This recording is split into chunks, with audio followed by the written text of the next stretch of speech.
Ne yaptın sen aktarırım tabi birbirine. Gel çetinin karşısına. Hadi haydasına. Alemin tonların etrafında. Gelin uğraşına bak, gelin buna. Ses.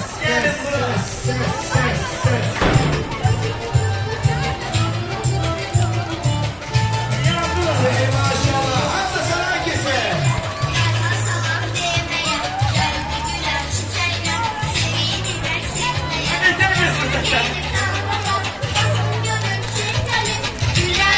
Alkışlanırsınız acaba. Her bir yerde ses verin mahliye.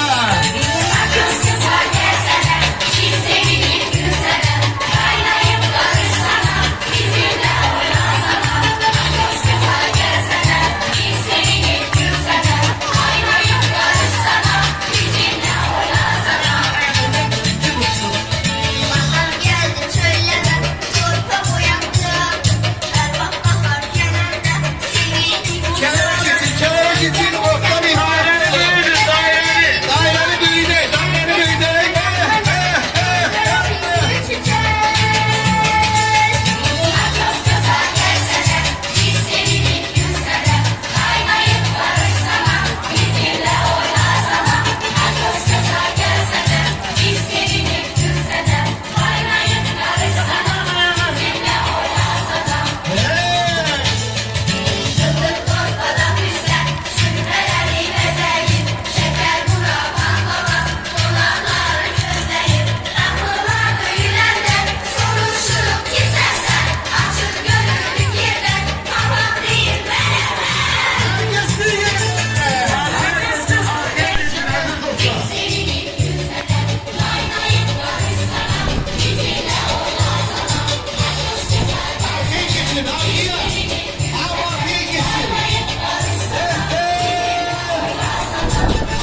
Ay selamünaleyküm aziz halkımız.